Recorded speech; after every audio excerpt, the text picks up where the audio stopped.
Welcome aboard to the enchanting voyage of Simply Talking Podcast. Here, amidst the vast ocean of ideas, we set sail to uncover the treasures of knowledge and weave tales that stir the soul. Each episode is a portal to a world where curiosity reigns supreme, where minds converge to explore, dissect, and marvel at the wonders of our universe. From the depths of philosophical ponderings to the heights of fantastical realms, we embark on a journey that transcends boundaries and embraces the essence of human curiosity. So fasten your seatbelt, for the adventure of a lifetime awaits. You are now tuned into Simply Talking Podcast. Let's start the show. Let me go to Atticus out of Dallas, Texas. Atticus, welcome to the show. You're on the air. Yes, Jesse. I want to speak to you regarding the affirmative action thing. Okay. You speak of? Yes. Okay. Well, when it comes to affirmative action, you say that blacks are not qualified. Right. That they only get into these schools because they're not. Are you saying they're not intelligent enough to get into school? Right. On their own merit? Yes. That's what you say. Yes. Okay. So, in the beginning, when these schools, are you saying this just now or since the beginning when these schools started? Such as Princeton. Do you realize that there were black people that attended Princeton and actually graduated from Princeton before nowadays? Do you realize that? Are you saying they got in before affirmative action existed? Yeah, they got in before affirmative action existed. Because back in those days, Atticus, black people were noble people. They worked hard. They got married. They set good example. They bought land. And they didn't blame anyone for anything. They were able to overcome. But since the Civil Rights Movement, blacks have not developed. They look to so-called black leaders to tell them how to think and what to do. They rely on the government to provide for them. The men are like black women in that they are emotional. They live in their imagination. They are angry. They become like their mamas, mothers. And so they are not capable today of doing it on their own. That's why they fight for reparations and affirmative action, and they try to take for the white man.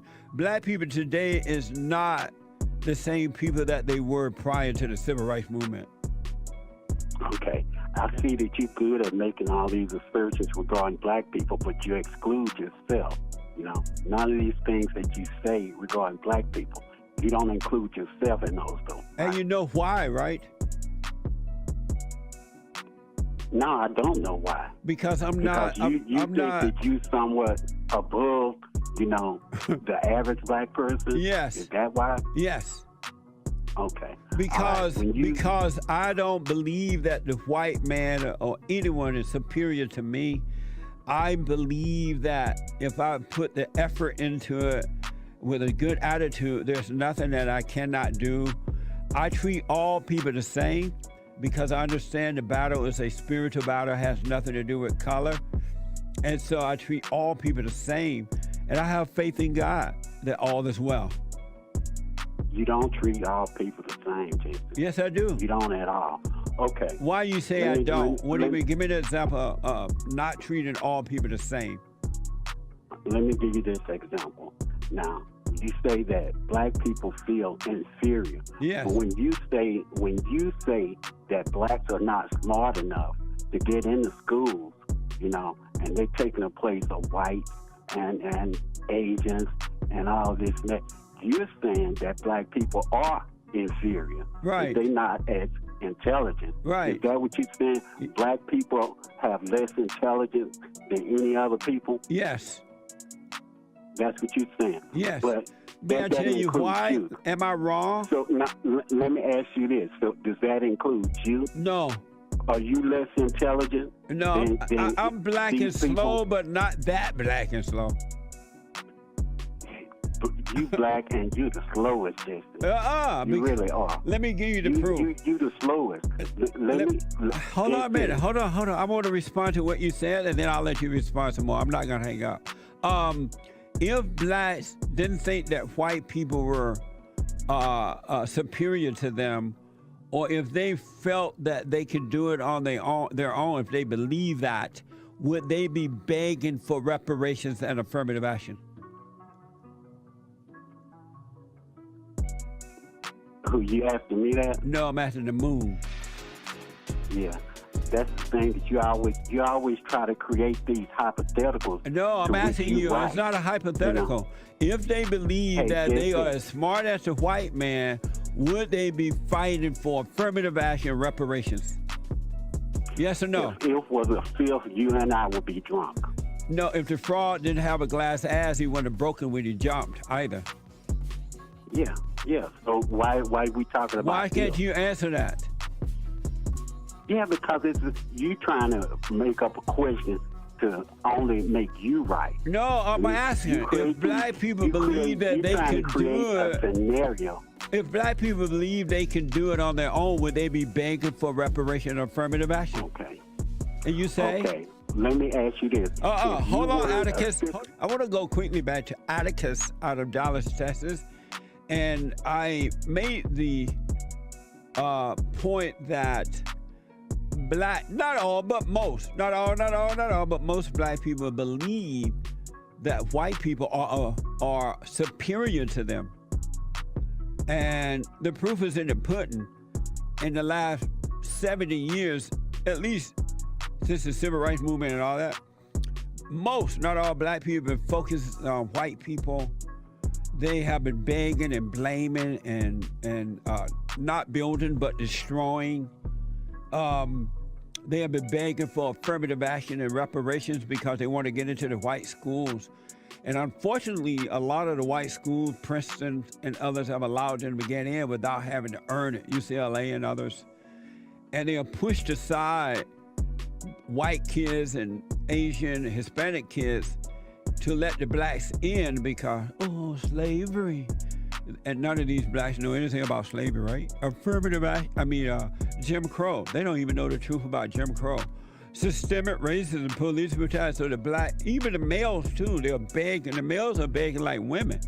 Now, men don't normally beg and blame. They normally overcome the issue. They deal with it, go right to it and deal with it. But the black men are just like their mothers, just like the women, they're begging and blaming. And they're not qualified to get into these schools. They're only there because of their skin color. And affirmative action and now reparation is the proof of that. Atticus is trying to disagree with me on this. And so I had to hold him over. I didn't have to, but I held him over from the last hour to finish that conversation. Atticus, are you still there? Yes, I'm still here. So if the blacks don't believe that white people are superior to them and they believe they can do it themselves, why are they begging for affirmative action and reparations? Nobody's begging for affirmative action or reparations. When it comes to affirmative action, that was put in place because before blacks were not admitted to these schools. Even when it came to Princeton, the first person that went to Princeton that was black that showed up once they realized he was admitted, but the first person, once they realized he was black when he showed up, they put him out. And when it comes to reparations, me personally, I think that for the stigma of what black people have to endure, because we're forever with people like you perpetuating the nonsense that black people hate white people, black people hate, this, they hate that. You put more into dividing races than actually uniting. And am I doing that by speaking the truth of what's really happening? Am I divided by really pointing out what's going on? Jesse, you are a ridiculous person. Answer that question first before you go to the attacks. Am I divided by pointing out what's really going on? Are you saying that I'm dividing in that way? It's only going on in your mind. So affirmative action is not real? Jesse, when it comes No, to answer that conversation, first. Atticus, I'm allowing you to speak. yeah. So yeah, are you affirmative saying action that real affirmative and it's action is not necessary. real? It's real and it's necessary. When Okay, it are comes you to saying polite that? Hold on, conversation, Atticus. I thought we were having a conversation I let you instead of speak now, interrogation. Atticus. I let you speak You now. I'm doing interrogate me. follow Let's up. have a conversation. I'm about to put you on hold if you don't shut up. So listen, are you Hey, saying? it's So rude you to tell saying? anybody to shut up. I'm not your bitch, nigga. You act like my bitch. No, you act like a No, bitch. you act like my Okay. bitch. You're complaining. No. See, that's where you wrong. You So have more female experience come than back. the average woman. Atticus, you know? come back. No, So are you saying affirmative action is not real? Did you not hear me? You No. got the ears the size of a satellite. What did you Why say? can't you hear? I already answered that question. What was don't your listen answer? when people talk to you. See, there we go. We I'm have gonna a ask you one more conversation, time. but you What don't was have your to answer? listen to me. What was your Your answer? ears as big as a satellite. I told you. Atticus, what was your answer? Did you just hear me say yes? Goodbye. I appreciate your call. You're refusing to discuss the truth. Beta! Hang yourself, nigga. Beta! See how violent he is? Violent. Because they can't handle the truth. Affirmative action is real. Black people have been begging and making white people give them affirmative action. Now they're begging and trying to make them give reparation. And then they try to make the white people let them into their businesses without earning their way. That's a weakness. And he mentioned some black guy who was thrown out of Princeton when they found out that he was black or something. And if somebody, my grandparents always told me, if you're not welcome in someone else's home, you wish them well. And you go and build your own home. They have a right not to want you there if they don't want you there. There's nothing wrong with that. That's not racism. That's not anything, but they don't want you at their house. Go build your own house. That's what the Jews did. When the Jews went through those thing with, what they call that thing? Yeah, the Holocaust. They built their own, everywhere they go, they build. And they take over. They ain't begging. They ain't blaming. Why don't black people do the same thing? If the white man can do it, you can do it. Black people used to know that.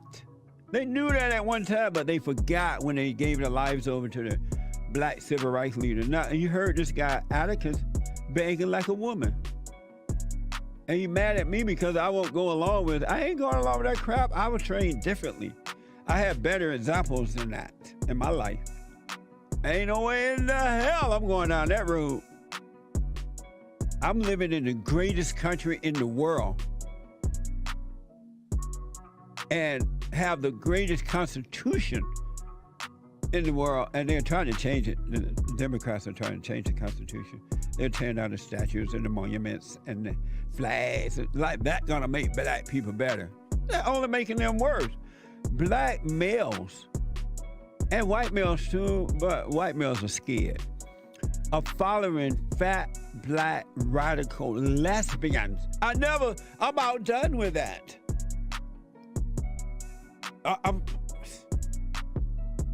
I can hear my grandmother now. Lord have mercy. What didn't happen?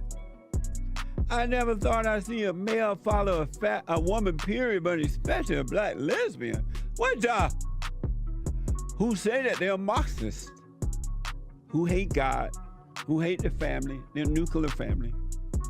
They'd rather have a lesbian so-called family and pretend it's a family. Anyway, it's a spiritual battle, folks. Really. A warfare between good and evil. Amazing. And don't forget to like, follow, tweet, subscribe, and share the Jesse Lee Peterson radio show, folks. We really appreciate it. We are at war. It is a spiritual battle for the soul of America. And it's going to take all of us to do it. As our voyage comes to a close, we extend our heartfelt gratitude for joining us on this odyssey of exploration.